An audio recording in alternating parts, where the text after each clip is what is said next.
여러분 안녕하세요. 2019년 CES에서 주목받은 로봇이 있습니다. 포르페우스라고 하는 인공지능 탁구 코치 로봇인데요. 단순히 탁구만 치는 것이 아니라 상대방에게 자세나 잘못된 습관에 대한 정보도 알려줍니다. 신체를 단련시켜 줄 뿐만 아니라 동기부여까지 해주는 그런 역할을 하죠. 이 로봇을 개발한 온론이라는 회사는요, 기술이 사람들과 어떻게 상호작용하는지를 연구하기 위해서 포르페우스를 개발했다고 합니다. 기존의 딱딱한 기계에 대화 기능을 부여하면 이는 전혀 새로운 가치를 내는 혁신이 됩니다. 사실 사람과 사람 사이를 가깝게 해주는 것으로 대화만 한 게 없죠. 인공지능이 인간에게 쉽게 다가오는 이유도 대화가 가능하기 때문입니다. 물론 사람 사이에서 일반적으로 이루어지는 대화와는 그 종류는 다를 수 있습니다. 인공지능 머신은 설정된 틀 안에서 소위 생각이라는 그런 작용이 없이 기계적인 대화를 할 뿐이죠. 하지만 지능형 대화 기능은 고객과의 소통이 필요한 비즈니스의 다양한 영역에서 활용될 수 있습니다. 그 종류를 크게 보면은 고객 응대 혹은 일반적인 대화로 나눠볼 수 있습니다. AI는 응대가 필요한 여러 분야에서 활용될 수 있습니다. 텍스트 분석이라든지 이미지 분석, 음성 인식을 기반으로 인간과의 의사소통을 가능하게 하는 자연어 처리 기술이 고도화되면서 응대 로봇 서비스로 진화하고 있습니다.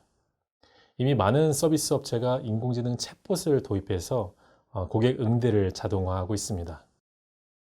기존의 챗봇 서비스는 일반적으로 상품 안내나 지점 안내처럼 단순한 안내 서비스만 제공했지만 요즘에는 고객의 말을 알아듣고 또 실제 사람이 안내해 주는 것과 유사한 서비스로 진화하고 있습니다. AI 생명의 경우에는요, 어깨 타박상을 입어서 치료를 받았는데 보험금을 어떻게 신청하나요? 이렇게 물어보면 챗봇이 보험금 신청 절차를 안내해 줍니다. 상담하는 동안 보험료 납부가 필요한 상황이라면 SNS를 통해서 실시간으로 이 보험료 납입 이체까지 도와줍니다. 시간과 장소에 상관없이 24시간 365일 간편하게 상담 서비스를 이용할 수 있다는 점에서 이 사람 상담사에 의존하는 기존 서비스와 차별성을 보입니다. 챗봇 기반의 응대 서비스는요, 아무리 전화가 몰려도 상담사와 통화하기 위해서 대기할 필요가 없죠. 그리고 챗봇이 고객에게 계약 체결 과정에서 약관을 전달받으셨나요? 직접 자필로 서명하셨나요? 이런 질문을 하는 상호작용의 수준이 굉장히 높아지고 있기 때문에 회사 입장에서는 고객 서비스의 퀄리티를 높일 수 있는 여지가 상당히 많습니다. 오프라인 공간에서도 응대가 필요한 영역은 많죠. 호텔이 그중 하나입니다. 호텔 운영의 효율성을 개선해서 고객 경험의 퀄리티를 높이기 위해 로봇을 도입하는 호텔이 늘어나고 있습니다. 로봇이 고객 응대를 해줌으로써 기존 인력은 이 프리미엄 서비스를 높이는 그런 일에 집중을 할 수 있게 되는 거죠. 응대의 형태는 다양합니다. 로봇이 직접 사람을 응대하기도 하지만 알렉사 같은 알고리즘을 호텔 객실에 적용하는 그런 형태도 있습니다. 세계적인 호텔 체인이죠. 메리어트 인터내셔널은 아마존의 호텔 전용 알렉사인 이 알렉사 4 호스피탈리티 서비스를 도입했습니다. 알렉사의 소통 기능이 고객 응대 서비스의 강화라는 이 목적에 맞게 호텔에 맞춤화되어서 적용이 됐죠. 조명이라든지 블라인드, 또 온도 조절기, TV 같은 기기를 제어할 수 있는 스마트 홈 기능을 제공합니다. 특히 객실 내에 있는 엔터테인먼트 제공업체인 이 월드 시네마 그리고 게스트와 연동이 돼서 나만을 위한 객실 내 음악 방송국을 즐길 수도 있습니다. 인터넷 라디오 플랫폼인 아이하트 라디오나 튜닝을 통해서 라디오도 들을 수 있습니다. 또 공항 대기 시간 체크나 우버 예약 같은 이 제3의 어플리케이션과 연동되기도 하죠. 손님들은 알렉사에게 피트니스 센터의 위치나 수영장 오픈 시간을 물어볼 수도 있습니다. 와인을 주문하기도 하고요. 스파 예약도 할 수 있습니다.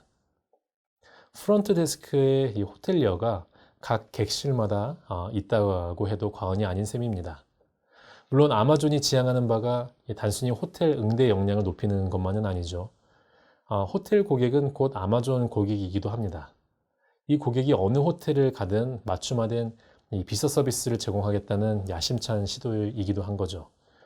투숙객은 호텔 체류 시간 동안에 자신이 아마존 계정을 연결을 해서 호텔을 개인화된 이 맞춤형 공간으로 활용할 수 있습니다. 또 알렉사는 호텔 투숙객의 활동과 만족도를 분석해서 고객 서비스를 향상시키기 위한 데이터로 활용할 수 있습니다. 투숙객들이 주로 이용하는 엔터테인먼트 콘텐츠를 분석해서 맞춤화해서 제공을 하고 다음에 방문할 때 이 고객을 알아보고 콘텐츠나 서비스를 고객에게 맞춤화된 서비스로 제공할 수가 있게 되는 겁니다. AI 소통 혁신으로 나온 또 다른 경향은 대화 로봇입니다. 사람과 대화를 하고 감성적인 교류를 할 수 있는 이 소셜 로봇이 점점 인기를 끌고 있습니다. 기존의 로봇이 주로 물리적인 도움을 줬다면 이 소셜 로봇은 인공지능 기술을 통해서 인간의 감정을 이해하고 상호작용을 할 수 있습니다.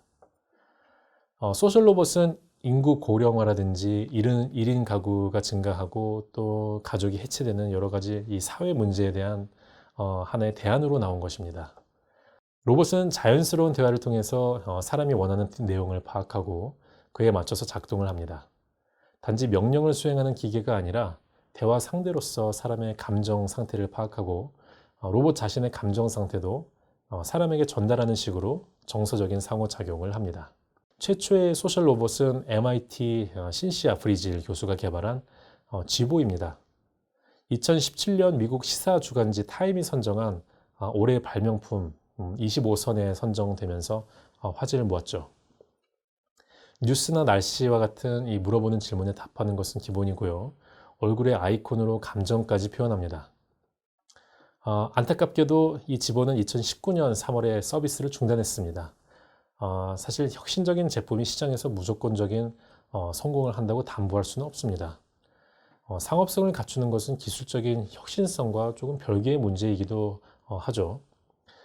일본의 헨나 호텔에서도 이 로봇 호텔리어를 도입했는데요.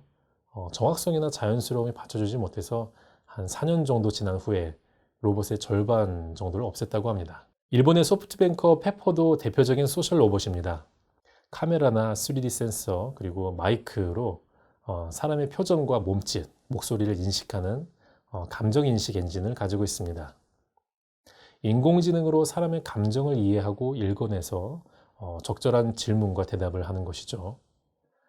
최근에는 혼자 사는 미혼 남녀가 늘어나는 추세에 맞춰서 개성이 강한 제품이 나오고 있습니다.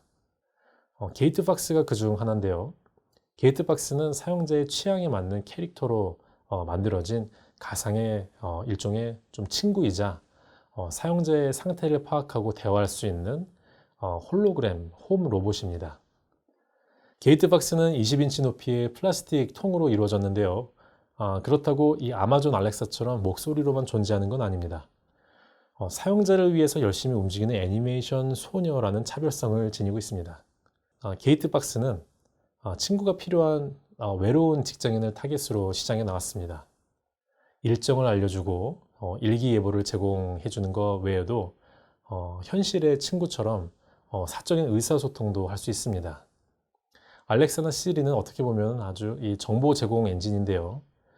게이트박스는 유머 감각이 있는 매력적인 친구라는 것이 이 기기의 핵심 컨셉입니다. 주인의 움직임을 추적해서 이 얼굴과 목소리를 알아볼 수도 있습니다. 그리고 주인이 외부에 있을 때는 메시지를 주기도 하고 채팅을 하면서 서로 말동무가 되어주기도 합니다. 사용자가 출근할 때는 게이트박스는 아쉬워하는 모습을 보여주고요. 언제쯤 집에 올지 알고 싶어하는 문자를 보내기도 합니다. 귀가 시간이 늦으면 어서 오라는 문자도 보내고요.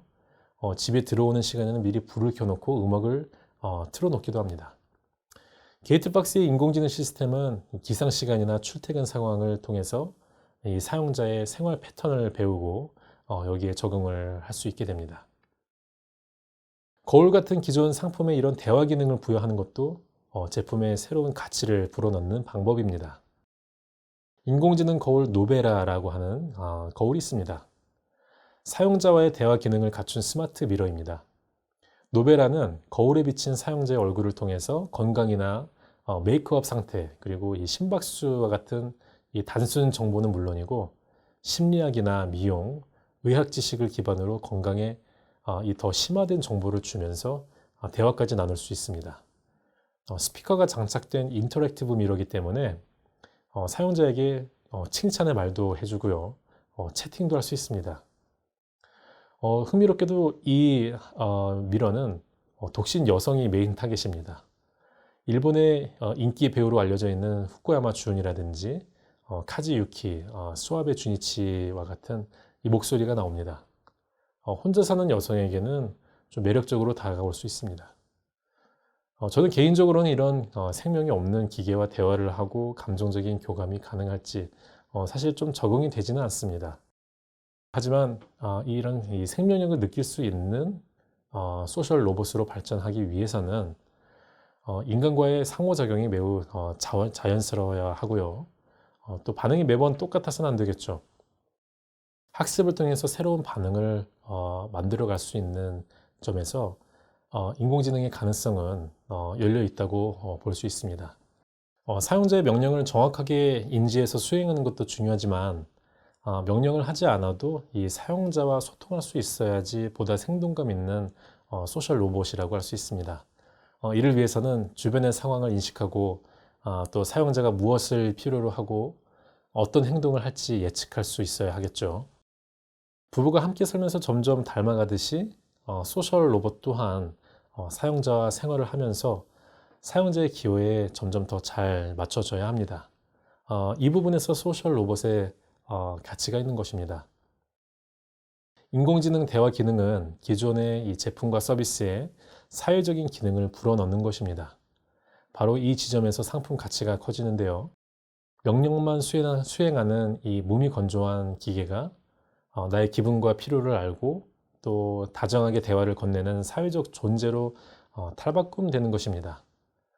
딱딱한 스피커나 거울에 이 비서 역할을 부여하고 또 사람들이 오가는 곳곳에 다정한 안내원 역할을 둘 수 있죠.